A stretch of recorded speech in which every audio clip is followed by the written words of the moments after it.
क्या आपको पता है नदी में इतने बड़े बड़े पिलर कैसे बनाया जाता है? आपने जीवन में बड़े बड़े पुल से होकर जरूर सफर किए होंगे और आपके दिमाग में ये ख्याल जरूर आया होगा कि इतने बड़े बड़े ब्रिज को कैसे बनाया जाता है। आपको पता ही होगा ब्रिज हमारे लिए कितना उपयोगी है। ब्रिज की मदद से ही हम पानी के ऊपर से निकलकर अपना समय और ईंधन दोनों बचा लेते हैं। दुनिया भर में चलती नदी पर बने कुछ ऐसे ब्रिज मौजूद है जो किसी न किसी वजह से मशहूर है, चाहे वो हिस्टोरिकल के लिए हो या अपने आकार के लिए हो। तो चलिए मिलकर जानते हैं ब्रिज को कैसे बनाया जाता है। और हाँ, वीडियो शुरू होने से पहले आपसे एक रिक्वेस्ट है, वीडियो के नीचे एक लाल कलर का बटन है, उसको क्लिक कर चैनल को सब्सक्राइब कर ले। ब्रिज बनाने से पहले उस जगह को सेलेक्ट किया जाता है जहाँ पे ब्रिज बनानी है। उसके बाद इंजीनियर्स नदी के एक छोर से दूसरे छोर तक पता लगाते हैं कि नदी की गहराई कितनी है और किस जगह पे सबसे ज्यादा गहराई है। और आपको पता ही होगा एक प्रकार का ब्रिज सभी जगह पे बनाना संभव नहीं है, इसलिए ब्रिज भी जगह के अनुसार बनाया जाता है। नॉर्मली बीम सस्पेंशन और आर्च ब्रिज नदी के ऊपर बनाया जाता है। कोई भी ब्रिज तब तक भार सहन कर सकता है जब तक उस पर पड़ने वाला भार डायरेक्ट या इनडायरेक्ट तरीके से जमीन में ट्रांसफर होता रहे। एक ब्रिज पर लाखों टन का भार होता है, फिर भी वह एक पिलर पर खड़ा रहता है क्योंकि पिलर से होकर उसका भार जमीन में ट्रांसफर होता रहता है। आपको बता दें कि इतनी तेज बहाव वाली नदी पर पिलर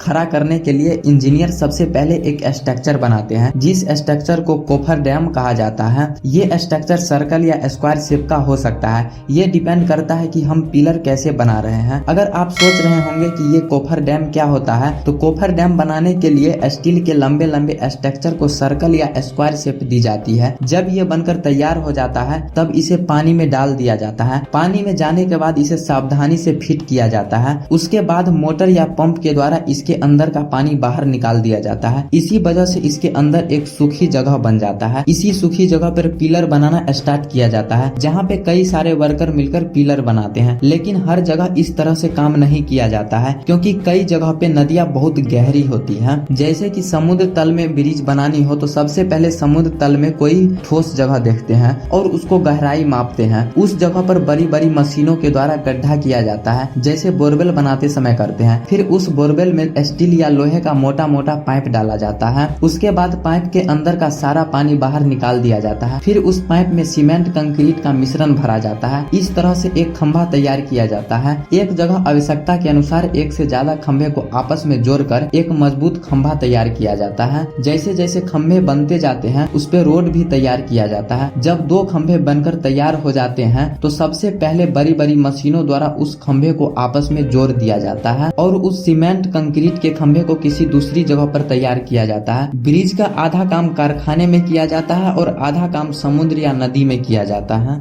बड़े बड़े कंक्रीट सीमेंट के ब्लॉक को समुद्र में ले जाने के लिए बड़ी बड़ी शिप को काम में लिया जाता है और वहां पहुंचाने के बाद क्रेन के द्वारा इस ब्लॉक को ऊपर उठा लिया जाता है। इस प्रकार स्टेप बाय स्टेप ब्रिज का निर्माण किया जाता है। किसी ब्रिज को बनाने के लिए इतना प्रोसेस से गुजरना पड़ता है, इसलिए इतना समय और काफी खर्च होता है। इतना ही नहीं, एक ब्रिज को एक निश्चित समय के लिए ही बनाया जाता है, न कि पूरी लाइफ के लिए। दोस्तों, अब आप समझ गए होंगे कि नदी पर इतने बड़े बड़े ब्रिज को कैसे बनाया जाता है। तो दोस्तों, इस वीडियो को अपने दोस्तों के साथ शेयर करें और साथ ही इस चैनल को सब्सक्राइब कर लीजिए, क्योंकि इस तरह का इंटरेस्टिंग जानकारी आपके लिए लाता रहता हूँ।